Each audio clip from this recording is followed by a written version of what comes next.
जहां इंद्रियों को दिव्य करना है वहां हम इनको और मलिन कर रहे हैं। जनेन्द्रिय का वेग न सहने के कारण हम परस्पर शरीरों के आकर्षण में भोग वासना में लिप्त हो गए। मन और जनेन्द्रिय संपूर्ण रूप से काम वासना से युक्त होने के कारण मलिन हो गई। ये देह पिंड चाहे पुरुष शरीर हो चाहे स्त्री शरीर हो, कोई खास बात नहीं इसमें खास बात है भगवान की प्राप्ति कर लेना, खास बात है तुम्हारा चिंतन दिव्य हो जाना, खास बात है इस शरीर से सबकी सेवा बन जाए। माता पिता भाई बंधु परिवार समाज राष्ट्र धर्म भगवान सबकी सेवा बन जाए तो ये शरीर सार्थक हुआ। नहीं क्या मांस का पिंड है, रक्त संचरित नसनाड़ियां हड्डी त्वचा और इसमें जो डालो मलमूत्र बन गया। जितने द्वार हैं उनका सबको परिचय है ही है। कौन से सुख के लिए परस्पर शरीर में आकर्षण होता है? सच्चिदानंद सुख की लालसा वाला शारीरिक सुख के भोग में यदि अनेक जीवन व्यतीत करने के बाद ये भी जीवन व्यतीत कर दिया तो हाथ क्या लगेगा? इतना जीवन व्यतीत कर दिया, क्या हाथ लगा? बहुत विवेक विचार की जरूरत है।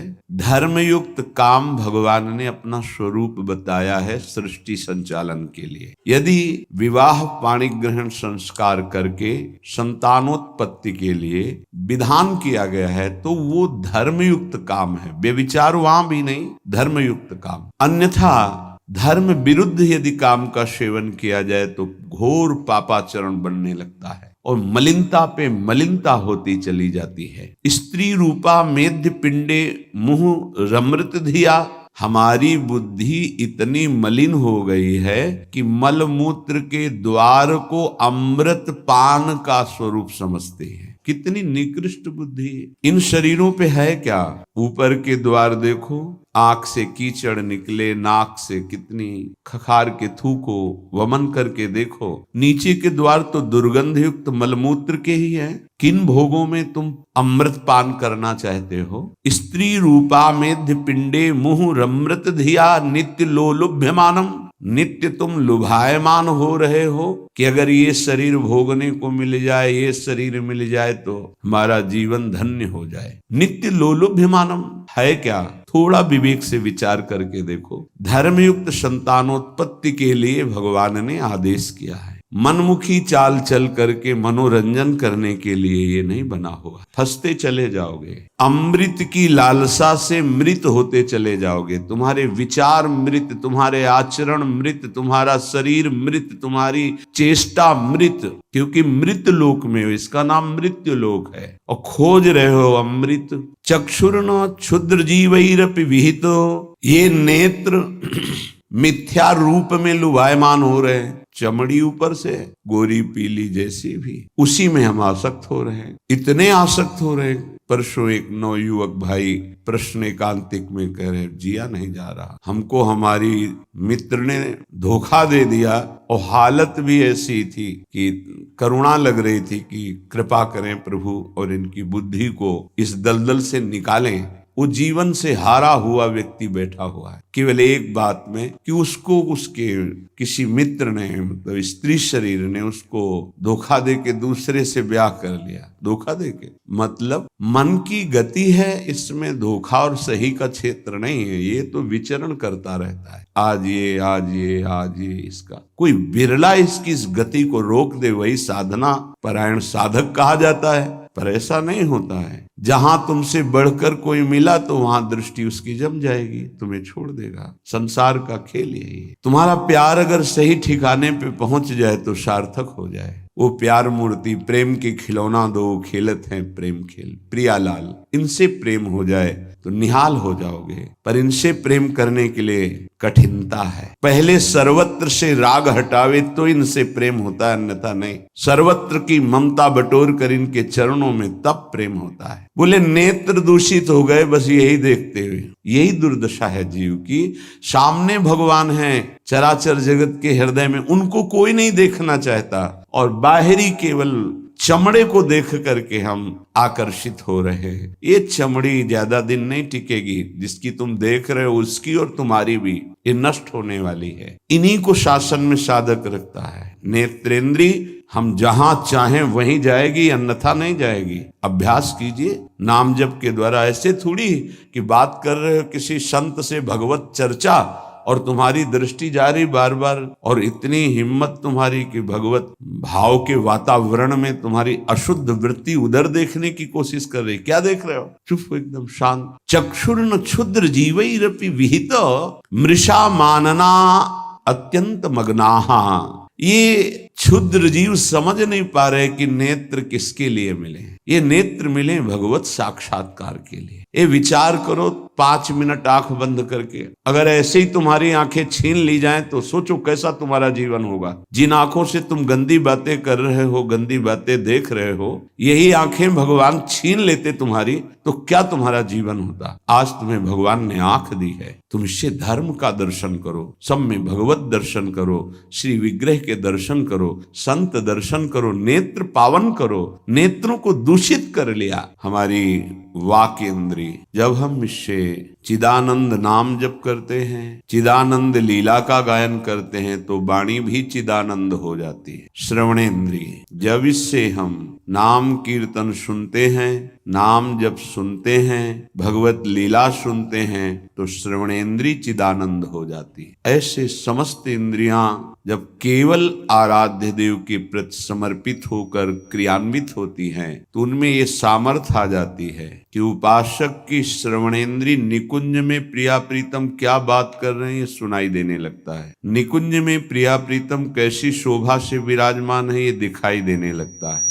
आज कौन से सौरभ का लेप किया गया ये घ्राणेन्द्रिय से पता चलने लगता है। प्रिया प्रीतम की दिव्य लीला का इंद्रियां अनुभव करने लगती हैं, जो कि इंद्रिय मन से बिल्कुल अगोचर है। अगर उपासक इन इंद्रियों को थोड़ी भी स्वतंत्रता दे देगा, तो इनका स्वभाव है प्रकृति स्थान कर्षति। ये प्रकृति के वस्तु व्यक्ति स्थान के आकर्षण में फंस जाएंगे। फिर ये महासुख जिसकी हमारे हृदय में लालसा है, वो प्रकृति से पूर्ण होने वाली नहीं, वो परमात्मा से होने वाली। जब हमारी इंद्रियां प्रकृति की तरफ जाती है तो मलिन हो जाती है। और मिथ्या देह सम्मान को तुमने सुख मान लिया।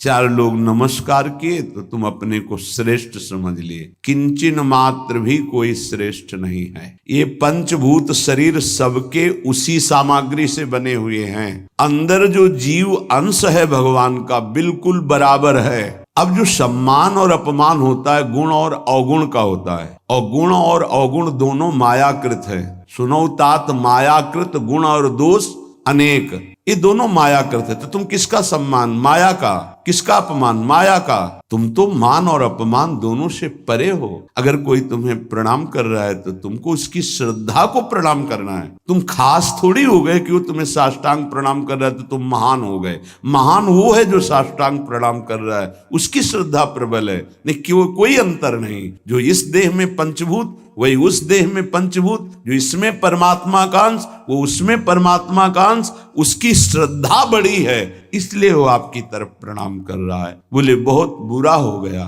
मिथ्या मृषा मानना अत्यंत मग्नाः। मैं झूठ मूठ अपने को बड़ा मानकर सम्मान प्राप्त करने की लालसा, सम्मान स्वीकार कर लिया तो हृदय अपवित्र हो गया। बड़ा मन है, फंसाता रहता है, वो मकड़ी की जाल की तरह। फंसने वाला नहीं जानता है। संत सदगुरुदेव शास्त्र इनकी सूत्रों को जब स्वीकार करे तो पता चलता है मैं फंस रहा हूं या मुक्त हो रहा हूं। श्रीपाद कह रहे हैं कि देखो, जनेन्द्री ने फंसा दिया काम भोग में, नेत्रेंद्री ने फंसा दिया रूप में। सच्ची अगर सावधान न रहे तो ऐसे ऐसे फंसाव हैं कि जीवन ही नष्ट हो जाता है, पूरा जीवन। अब उसको लाख समझा रहे थे, कुछ समझ में नहीं आ रहा था। बस वो ये समझ रहा था कोई आशीर्वाद मिल जाए, जादू टोना मिल जाए कि वो जो हमारी मित्र है वो वापस हमको मिल जाए वापस। बस उसको इतना ही लक्ष्य था। और हम ज्ञान विज्ञान वर्णन कर रहे थे, सुन बैठा था केवल, क्योंकि समझ में आता है ना आप हमारी बात पकड़ रहे हो कि नहीं पकड़ रहे। नेत्रेंद्री ने रूपों में फंसा दिया, हृदय मलिन हो गया सम्मान प्राप्त करने की लालसा से। और कह रहे जिह्वा मिष्टान्न निष्ठा विरमति न मनाग वित्त सग्रंथ अनुचितम। जबान आ गई भोजन के स्वाद में, ये मिष्ठान्न है, ये चटपटा है, ये बड़ा स्वादिष्ट। जिह्वा रसेंद्री यदि भोजन के स्वाद में मगन है तो राधा नाम सुधा रसम का स्वाद नहीं ले पाएगी। उचित आहार जो भगवत प्रसाद रूप है उसको डाल लेते हैं, उसके प्रति हम आसक्त नहीं होते, स्वाद दृष्टि नहीं रखते। पूर्व के संत भगवान के दर्शन होते थे, खप्पर रखते थे नारियल का, नारायण नारायण, दाल खीर रोटी जो भी मिला खप्पर में डाला मिलाया।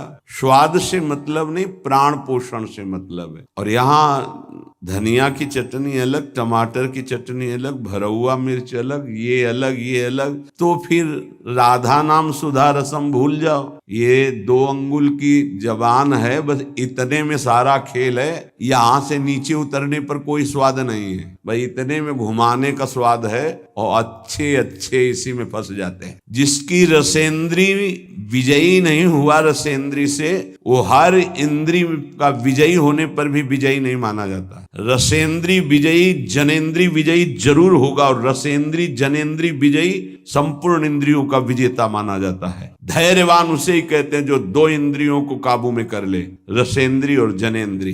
रसेंद्री मिष्टान्न आदि भोग पकवान पाने के लिए लोलुप जीवन हो गया, पेट बढ़ करके छाती से 1 बीता ऊंचा हो गया है। उठने बैठने में दिक्कत होती है, पर पाने के समय और कितना अधिक पाया जा सके, ये स्वाद वो स्वाद वो स्वाद कितना पाओगे, मर जाओगे पाते पाते, फिर भी तृप्ति नहीं होगी। बहुत विचित्र वासना है, बहुत विचित्र वासना है। चित्त वित्त सग्रंथ अनुचितम, सच्ची बात। आज चरित्र भगवत धर्म मर्यादा इसका महत्व धीरे धीरे समाज से हटता जा रहा है, धन का महत्व होता जा। क्या दुर्दशा है, बोले मनाग वित्त सग्रंथ अनुचितम। अनुचित रूप से धन कभी सुखी नहीं हो सकता जो अनुचित रूप से धन प्राप्त करता है। हा वृंदारण्य कान्या भवति मम गतिश्चेदहम त्वत्स्थितोपि। मेरी क्या गति होगी जब मेरी इंद्रियां और मेरा मन ऐसा है, मैं आपका आश्रय लेता हूँ, आपका वास स्वीकार करता हूँ। मैं समझ गया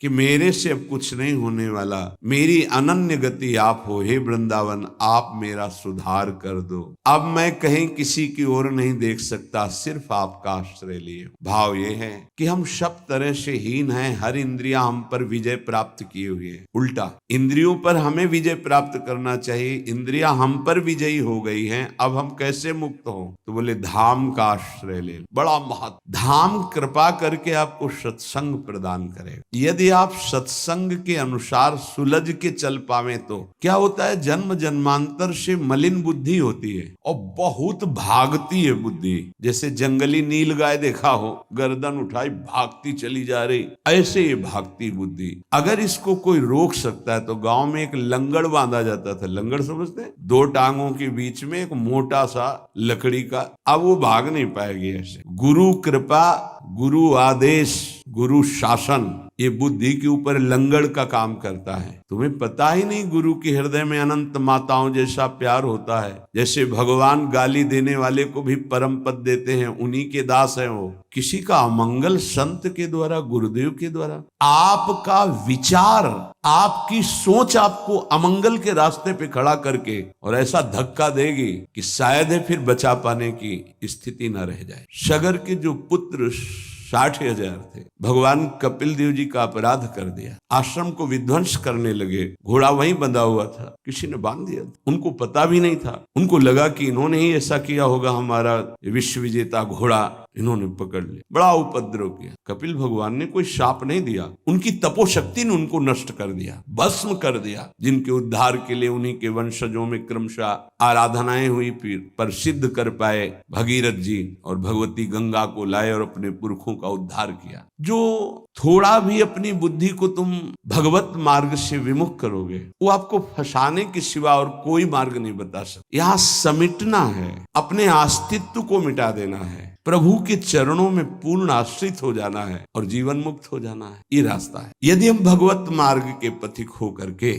थोड़ा भी अपने मन के अनुसार चलेंगे तो मार्ग बदल जाए। गुरु आज्ञा तज करहि जेबान, यह अधर्म यह सब हानि, कान न रसिकन मेरा है। पर जैसे जंगली नील गाय होती है ना, उसको ऊपर कोई शासन बर्दाश्त नहीं, वो जब दलदल में फंसती है तब उसकी चाल रुकती है, अन्यथा नहीं। तो माया प्रपंच का दलदल जब ऐसी बुद्धि वालों को रोकता है तब उनको याद आता है कि क्या मैं कहीं गलत मार्ग पर चल पड़ा क्या। पर जब तक फंसता नहीं तब तक उसे पता ले चलता। माया ऐसी बचाव पक्ष से उसको ले जाती कि इतनी दूर पहले ले जाऊं कि ये लौट ही न सके, तब बात बनेगी। श्रीपाद कह रहे हैं कि सब इंद्रियों ने, मन ने हमको अपने अधीन कर लिया। अब तो हे वृंदावन आपका सहारा है, बनाया हुआ सिद्धांत है। रही मन देखी बड़न को, लघु न दीजिए डारी, जहां काम आवे सुई, कहा करे तरवारी। और सिद्धांत उन्हीं का बनाया हुआ है। अगर गुरु चरणों में लघुता आ गई तो विश्व ब्रह्मांड में महत्ता स्पर्श ही नहीं कर सकती तुम्हारा। ये हमारी बुद्धि, ये हमारा मन ऐसा सोचता है कि शॉर्टकट से चले धनी बन जाए, शॉर्टकट से चले परम पद मिल जाए, शॉर्टकट से चले बहुत उत्तम सम्माननीय बन जाए। है बहुत शॉर्टकट। सर्वस्व त्याग और एकमात्र प्रभु का आश्रय। अभी जो चाहो बन जाओगे, पर सर्वस्व त्याग। आज तक जितने भी महापुरुष हुए सर्वस्व त्याग से। सर्वस्व त्याग का स्वरूप किसी के नामे कर देना सब प्रॉपर्टी नहीं, अपना अस्तित्व मिटा। अम्बरीश जी चक्रवर्ती सम्राट हैं पर अपना अस्तित्व नहीं है। तो क्या हुआ? सुदर्शन चक्र उनकी रक्षा में है और भगवान दुर्वासा जी को द्विज कहते हैं और अम्बरीश जी को भक्त कहते हैं। अहम भक्त पराधीनो अस्वतंत्र युति। तो मैंने वृंदावन का आश्रय लिया, अब वृंदावन संभालेगा। तो वृंदावन किस रूप में संभालता है? संत रसिक सदगुरुदेव के रूप में संभालता है। यदि हम ना उनकी आज्ञा का पालन करें, अवहेलना करें, तो बड़े कृपालु हृदय के होते हैं जो संत हैं। संत सरल चित जगत हित, जानि स्वभाव स्नेह। तुम क्या जान पाओगे हृदय में तुम्हारे ही प्रति कितना दुलार है। सांप को चाहे जितनी प्रार्थना करो, आरती उतारो, दंडवत प्रणाम कर लो, कह दो सीधे चलो तो कभी नहीं चलेगा। वो उसकी चाल ही टेढ़ी होती सांप की तरह। ऐसे जो कुटिल बुद्धि के होते हैं, हाथ जोड़ो, पैर छुओ, दुलार करो, गले लगाओ, जीवन दे दो, लेकिन वो सांप की तरह ही कुटिल बुद्धि से चले। उनका जो विषैला स्वभाव है वो उनकी आध्यात्मिक शक्ति का नाश करता है। उनको लगता है मैं बहुत बड़ा अध्यात्म कर रहा हूं। अध्यात्म कहां से होता है? गुरु आज्ञा से होता है। अध्यात्म कहां से होता है? गुरु मंत्र के निरंतर सुमिरन से होता है। अध्यात्म जिसके अंदर है तो त्रिभुवन का संपूर्ण वैभव उसको मृत तुल्य लगता। मृत न पारमेष्ठ्यम न महेंद्र दिष्ण्यम। आपको लगेगा भरण पोषण कैसे होगा? तो भगवान, उनके वचन यही भक्त का आश्रय होते हैं। भगवान ने कहा अनन्यस चिंतयन्तो माम, तुम्हारी एक ही जिम्मेवारी है, तुम केवल मेरा अनन्य चिंतन करो। और जो अनन्य चिंतन करता है ये जनाः परिपासते, जो ऐसी उपासना करता है अनन्य चिंतन से, तो योगक्षेमम वहाम्यहम्, मैं उसके योगक्षेम का वहन करता हूँ। अप्राप्ति की प्राप्ति और प्राप्ति की रक्षा ये मैं करता हूँ। शुद्ध परमार्थ को जान लो, जीवन मुक्त हो जाओ, फंसने में देर नहीं लगती। ये मन कभी भी कहीं भी कैसे भी आचरणों में फंसा सकता है। अजामिल जी अपनी इंद्रियों की चंचलता को शासन में लेकर के अपने पिता की सेवा में गुरु भाव से लगे थे। बड़े धर्मात्मा पिता। एक दिन वो समिधा लेने के लिए गए तो जंगल में देखा एक शराब पिए हुए व्यक्ति किसी वैश्या से सहवास कर रहा है। अचानक दृष्टि पड़ी। शास्त्र आज्ञा करता है ऐसे दृश्य को एक बार अचानक दृष्टि पड़ने पर दोबारा ना देखा जाए और नमस्कार वृत्ति कि भगवान की माया है आगे बढ़ जाए। पर वो तो सेवा को छोड़ करके उसी को केवल देखने लगे। देखते ही चिंतन बढ़ा। चिंतन बढ़ता ही संगस्तेषुपजायते, संग की इच्छा आसक्ति प्रकट। जब वो पुरुष चला गया तो उस वैश्या से मिले और कहा मैं आप पर आसक्त हो चुका हूं। तो उसने कहा मेरे जीवन का उद्देश्य ही है आसक्त पुरुषों से धन लेना, उनको सुख पहुंचाना। कहा पूरी पिता की संपत्ति सब वैभव लुटा दी। आखिरकार उसी के पास रहने लगे, उसके दास बनकर रहने लगे। क्या क्या अमंगल कार्य करने लगे। जहां संविदा लेने गए थे यज्ञ के लिए, वहां पशुओं का हिंसा करके और मांस रांधना खाना, सब बहुत गंदा जीवन। एक बार थोड़ा भी कोई धर्म का अनुष्ठान करे तो धर्मो रक्षति रक्षिता, धर्म उसको बचाने की कोशिश करता है, रक्षा करता। गांव में संत मंडली आई, मंडली ने पूछा यहाँ कोई पवित्र उदार संत सेवी का घर हो तो बताना, वहां आज हम रुकना चाहते पूरी संत मंडली, ठाकुर को भोग लगाएंगे, आरती पूजा और सुबह चले जाएंगे। हाँ, उन्होंने कहा सबसे ज्यादा पवित्र जामिल है गांव के बाहर, जो वो बगीचा भी सामने वाला उन्हीं का है, वो वैश्या का। संत स्वभाव विश्वास से होता है, संतों का स्वभाव जो सिद्ध होता है वो विश्वास से होता है। आज तक कभी ऐसा संशय नहीं होता कि आदमी ऐसा बोल रहा है तो इसमें कुछ झूठ भी हो सकता है क्या, नहीं। पर बाद में ऐसा लगता है कि इनको सत्य बोलना आता ही नहीं, संसारी आदमी को। आचार्य की बात फिर याद आती है, पाए जान जगत में सब जन कपटी कुटिल कलयुगी टंचु। कपट और कुटिलता के बर्ताव किसी और कुछ आता ही नहीं। कई बार सत्संग में प्रार्थना की कि एक जगह ऐसी रखो जहां झूठ मत बोलो, कपट मत करो, गुरु दरबार। दंड दो या पुरस्कार दो, आपके हैं, गलत हैं या सही हैं आपके सामने है। एक जगह तो, पर और जगह सब फिट हो सकता है, एक जगह जरूर छल कपट करेगा, क्योंकि पतन वहीं से होता है, जीव का पतन वहीं से। जहां गुरुजनों से कपट और छल किया गया, माया जो कपट का जाल और छल का बिछाती,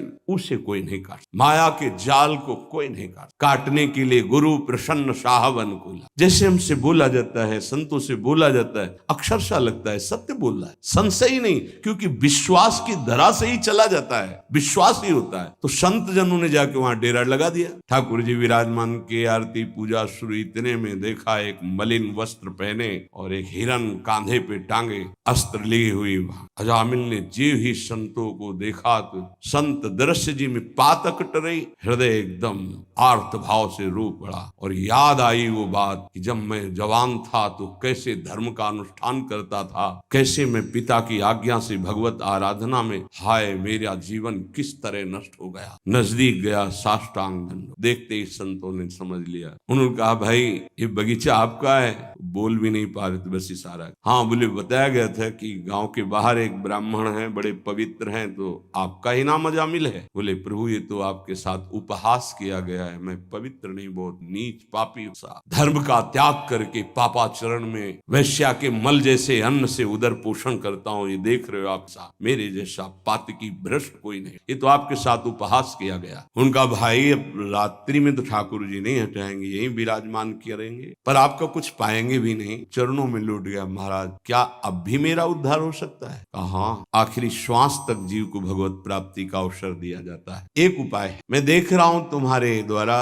वैश्या से कभी पुत्र होगा, तुम उसका नाम नारायण रख देना। अब आप यहाँ से जाए, हमारी ठाकुर सेवा है, हम सब संत अपने नाम कीर्तन पाठ और ध्यान आदि, आप जाएं, आपका मंगल होगा। समय आने पर बालक हुआ, वो उससे अत्यंत आसक्ति हो गई, जरा सी इंद्रियों की छूट दी तो एक संयमी ब्रह्मचारी नियम निष्ठ ऐसे भ्रष्ट आचरणों में फंस गया। पिता ने फिर ब्याह भी करवाया था, पर दृष्टि जहां फंस गई फंस गई। कुसंग हुआ तो जीवन बर्बाद हो गया, और सत्संग हुआ तो देखो कैसे परम पद मिलता है। अब तो उसी छोटे पुत्र को गोद में लेके घूमना, उसी से प्यार, उसी से दुलार। उसको क्या पता कि एक भयावह समय होता है जिसका नाम मृत्यु है, वो कभी भी किसी पर आक्रमण कर सकती है। और जब यहाँ से जाओगे ना तो कुछ भी तुम्हारे साथ नहीं, तुम्हारा किया हुआ धर्म और अधर्म ये दोनों तुम्हारे साथ जाएंगे, जिसे शुभ और अशुभ कर्म कहते हैं। अचानक उसको दिखाई दिया दो भयंकर यमदूत, कांपने लगा। यमदूतों की दृष्टि मात्र से उसके मलमूत्र छूट गए, इतने भयानक। और उसकी आसक्ति अपने पुत्र पे थी, तो ऐसा लगा कि मैं आखिरी में एक बार अपने पुत्र को बुला के देख लूं। बुलाया, नारायण, बस मंगल हो गया। देखो, संत संग अपवर्ग कर, कामी भव कर पंथ। संत का संग सीधे मोक्ष प्रदान करने वाला होता है। नारायण, एक बार जी ही पुकारा नारायण, णा पे जबान पहुंची कि दो दिव्य पार्षद भगवान के चतुर्भुज नारायण स्वरूप श्यामल कांति, यमराज के दूतों को डांटा और फांसी काट दी। अब तुम इस जीव को स्पर्श भी करने का अधिकार खो चुके हो। बड़ा सुंदर प्रसंग है। अगर इसे बार बार हम सुने और इसे हृदय में बैठा लें तो जीवन मुक्त होने के लिए पर्याप्त साधन है। नाम महामंगल मूद में अजामिल जी की चेतना लुप्त होने वाली थी, फांसी पड़ चुकी थी यमदूतों की। यद्यपि उसने भगवान को नहीं पुकारा, अपने बालक